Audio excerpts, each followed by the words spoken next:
um, what I use as an example is, I struggled a lot, and there were people in my life that cared about me and wanted me to feel good and do well.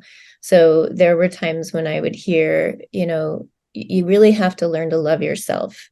And so try go looking in the mirror and tell yourself that you love yourself. And so I would humbly go try this. And I would look at myself in the mirror and I would say the words, I love you. And I didn't believe it. Yeah. So it didn't work for me.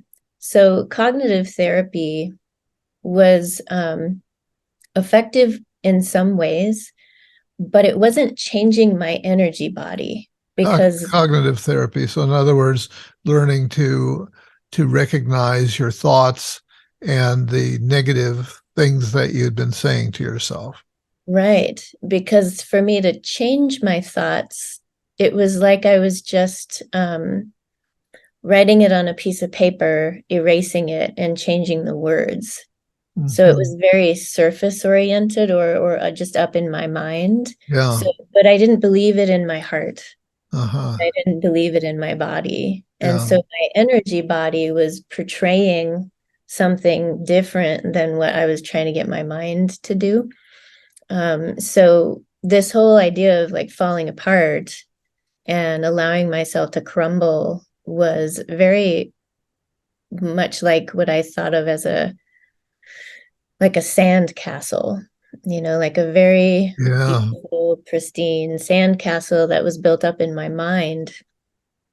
But as soon as it was like my insight about my marriage came up kind of like a wave on the bottom of that sandcastle, and it just started to pull the bottom out of it, and the whole Uh, thing started to dissolve. My ideas of what yeah. I Yeah.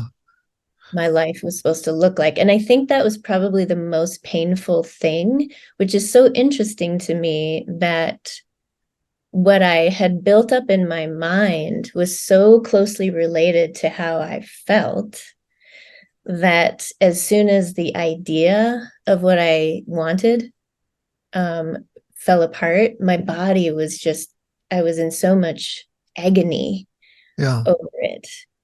So the mind body connection through my yoga practice, and really getting a deeper sense of what it means for our thoughts to play a part in what's happening down in here, and also our, like that cell membrane that I feel is around us, um, just had a big impact on being able to feel love for myself. And then what I call morphing the mind, and again, my guides really helped me with that, is being able to project that feeling up into my mind space. And that for me, not only does it create a sense of less pressure in my mind, but it feels like a type of meditation that isn't me in my head trying to keep my thoughts from racing around. It's Uh-huh. it's sort of like vapor. I like to describe it as vapor, where it helps lift up anything that's sort of keeping me down in my in Yeah. my system.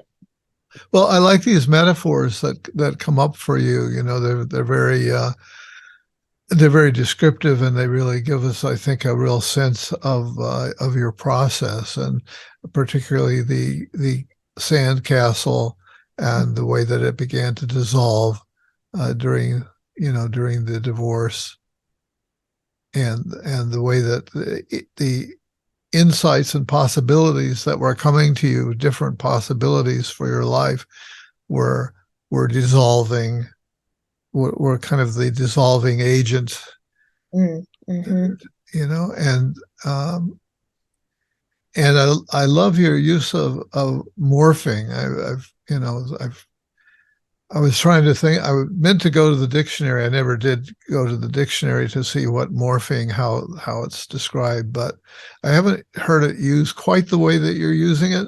But it's it's I find it very evocative. I felt like, okay, well, I understand what you mean.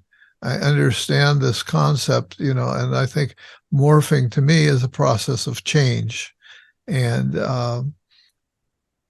like when something morphs from this state of being into a different state of being. And Yeah. that makes a lot of sense to me.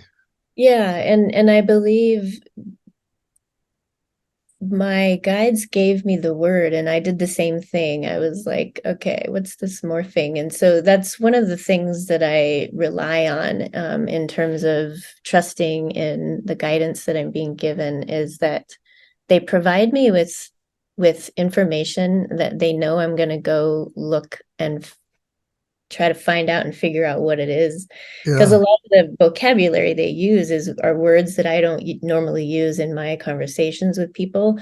Um, so when I did look up morphing, I discovered morphology, and it is a term used in biology. And it's the study of forms and how they relate to each other. Okay. So Yeah. like the cells and also like people. But the thing that I think is what's required for a person to morph is what I call pressure. So how do you determine what's pressure and where is it coming from? And where do we feel it in our body? And that includes our headspace. So when someone says something to me verbally that feels diminishing in any way, if I actually have a drawing here because I started drawing what I was experiencing as well because I knew I was going to have to explain it to somebody at some point. Yeah. So this is a basic sketch of me from behind. And I have a lot of tension in my right shoulder blade and up into the right side of my neck. So if Uh, somebody says something and let's just say thought has it's a form, and when it's projected towards somebody, it can actually change the thought forms of our own thoughts. And to me, when somebody says something mean, it causes a cringing feeling in my headspace, mhm. possibly even a little bit of eyebrow. But internally, if we think of that energy body as going all the way inside of our body, it creates pressure inside of my skull as well. So when I recognize that that's happening, because it's probably going to happen for the rest of my life, where certain ideas and thoughts are going to have an impact on my thoughts, and I'm going to feel pressure or not. Yeah. Then I basically breathe into my heart space, and because of how I've been developing what it feels like to feel love in my heart space, then I move it up through my throat and up into my head. And I basically start moving that pressure out of my head and out of my body. So the tension that I feel in my body, I can kind of do the same way. And yeah, I use physical, stretching and stuff, but my yoga practice has become less rigid and more fluid. So if I feel tension in a certain area, I don't just stay there and wait for it to go away. I actually let my body change shape so that I become like as if that pressure in the muscle has suddenly become kind of like a spark and opens, and then it starts to travel through my hands or through my head. And Yeah. sometimes it'll come out like a cry or singing or laughing.